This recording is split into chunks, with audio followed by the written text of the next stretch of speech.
I had read about this guest house in Varanasi where people check in to die. It's called Kashi Labh Mukti Bhavan. Hi everybody, my name is Deepak Ramola and I love people and have been asking them for a long time what is their life lesson. This series is all about passing on those learnings and sharing that wisdom with you.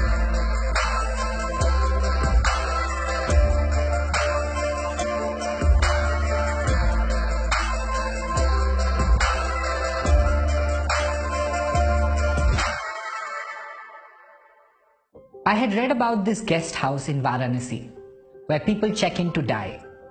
It's called Kashi Labh Mukti Bhavan. Rooted in the belief system of many Hindus is that if you take your last breath in Kashi, you attain what is popularly known as fruit of Kashi or Kashi Labh, which is moksha or salvation.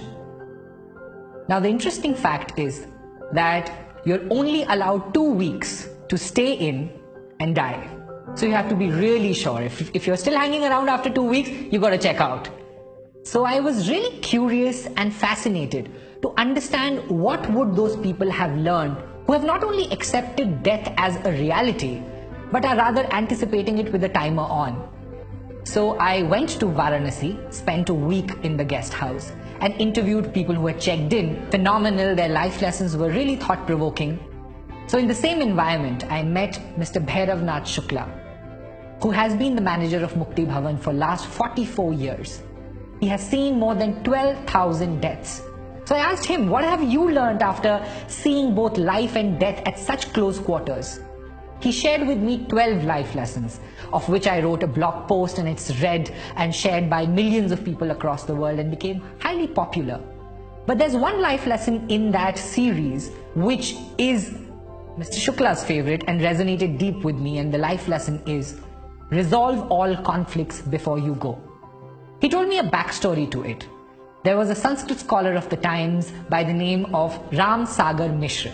Mishra was one of the eldest of the 6 brothers and was closest to the youngest. One argument years ago led to this bitter communication between the brothers and led to a wall eventually partitioning the house.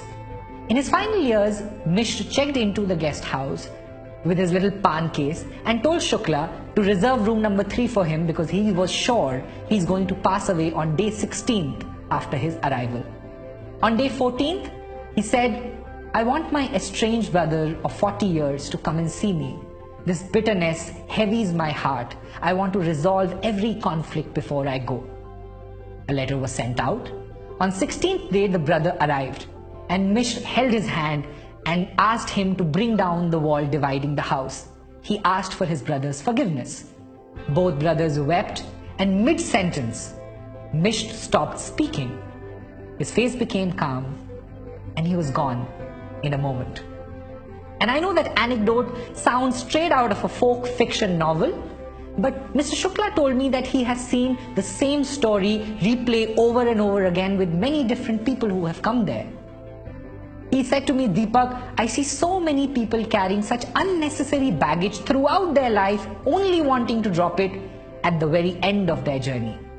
The trick, he said, however, lies in not having any conflict, but resolving every conflict as soon as you have it.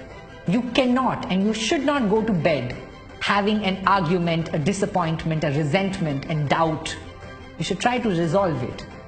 Because you see, the good news is you're alive.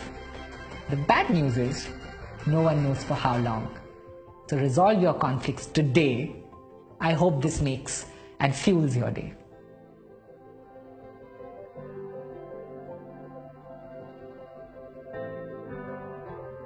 Hi there. I hope you enjoyed watching this video. And if you did, I'm happy to tell you there's more coming. You can share your life lesson with us to be featured on the series. Visit us at www.projectfuel.in and send your life lesson. Let's learn from each other.